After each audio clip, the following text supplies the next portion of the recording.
Yeah, that's a 007. Yeah.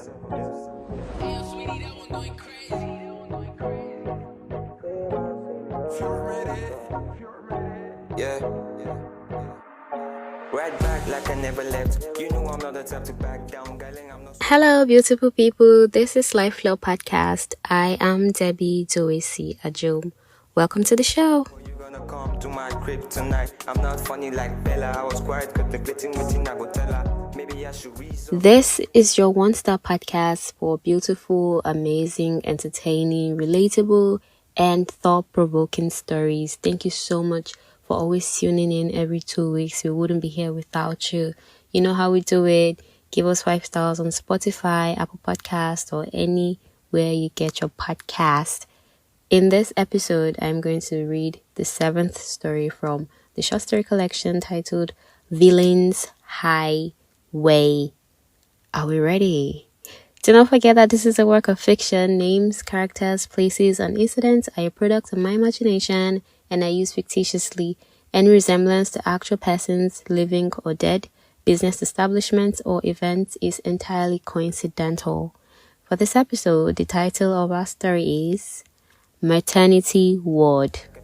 My fine girl Isabella, she got a nice soundtrack, my Cinderella. Girl is so good I had to ask God why me. OMG, I'm going crazy when she's whining. Go crazy, girl, put it on me. Girl is so Nike. Yeah, girl is so Nike. 5 words. I'm sorry we lost her.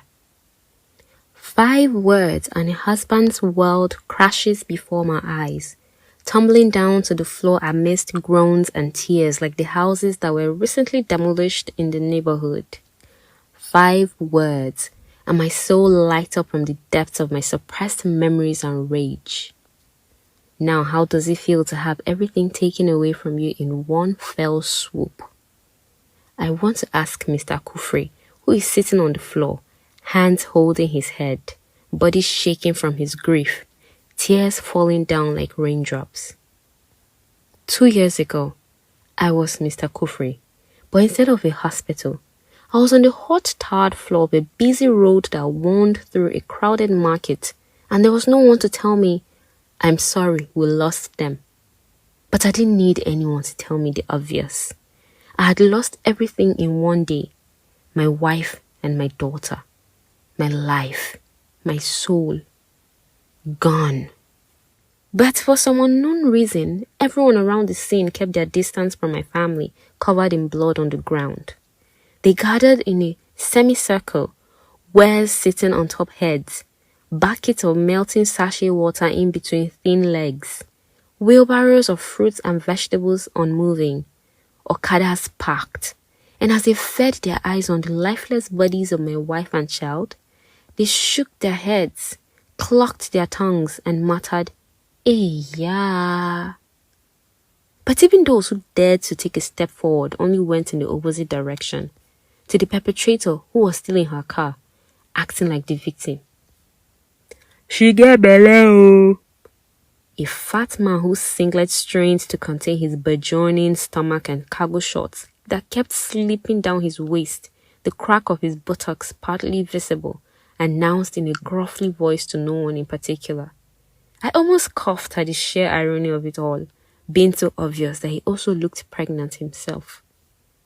The crowd gasped a unanimous, yeah, and then fell into monologues and dialogues about the fragility and sensitive feelings of being pregnant, the bad omen the accident caused for the unborn child, and how traumatized the woman must be. A pregnant woman in a G-Wagon. A female voice said something about the damage to the body of the car and the smeared blood on its bonnet. Another female voice responded that the pregnant woman's husband would most likely take care of it. Oga fit even buy her another car herself.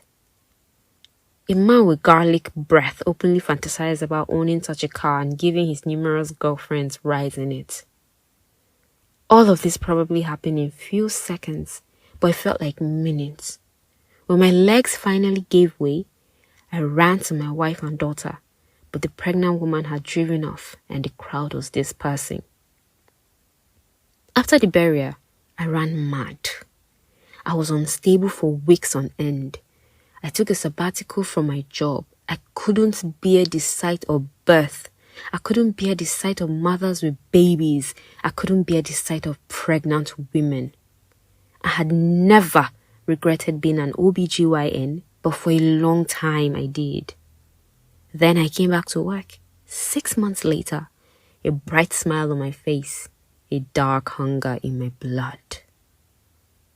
Last week, a pregnant woman whom I was attending to suddenly died while in labor. I had left the hospital and gone home to an empty house, one devoid of warmth, the aroma of fried plantains or efo, and my daughter's voice squealing, "Mommy, Daddy is home!" I felt a bit dejected, like I was wont to whenever I stepped into this house that was once a home, but greatly thrilled and satisfied. My plan was working. One woman down, hundreds to go. Now, imagine my surprise when I walked into the hospital today and a nurse on duty informed me that Mrs. Kufri had been admitted since last night with severe contractions, and upon sighting the woman with a gigantic stomach, which almost shielded her face from view, my body went numb. My heart beat like an 808 drum and my stomach churned. Every night, this face haunted me in my dreams. This was the face of a home wrecker. It was her, the pregnant woman who had taken everything away from me. I could never forget her face. I regained my composure, slipped my face mask on and walked to her bedside. She was in agony, thrashing and crying. Good. This is just the tip of the iceberg. I mused inwardly, wishing she could hear my thoughts. I wanted her to know who I was. I desired to see the look of horror and guilt on her face when she recognized me. I wanted her to know she was at my mercy.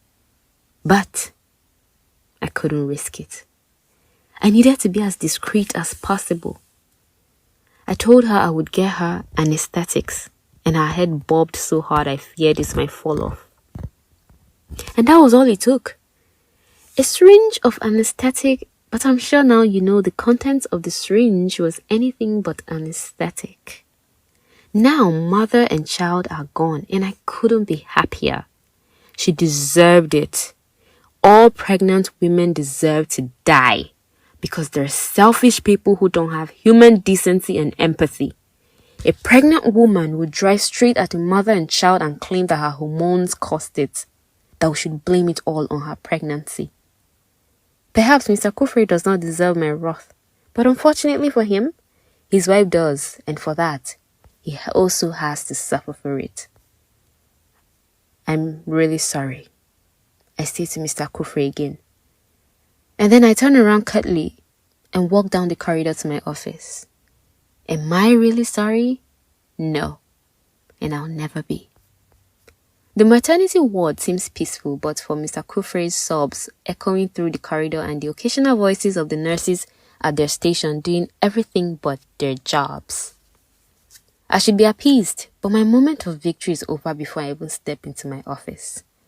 I know I'm going to see more pregnant women as I continue my career. And I know for a fact that this anger has sunk its roots too deep for two deaths to succeed in uprooting it. I've killed the woman who killed my family. But am I going to still kill another pregnant woman? Yes. Yes, I will. My Cinderella, as long as the shoe fit, I know we made for each other. So no second guessing, so let's stick to the script, yeah. Hey there, thank you for making it this far. We upload new episodes every 2 weeks, so kindly hit the follow and subscribe buttons so you do not miss out when we upload a new episode. Thank you so much. Did you enjoy this story? Let me know your thoughts in the comments. What do you think? Please share this episode, tell a friend to tell a friend about Life Law Podcast. Follow us on Instagram and TikTok at LifeLaw_podcast. If you're down for collaborations or advert placements, then shoot us a message. We're one DM away. Thank you so much for listening. I remain Debbie Doisi Ajum. Bye for now. Girlie so Nike, my Cinderella. Yeah, my Cinderella. Girlie so nice.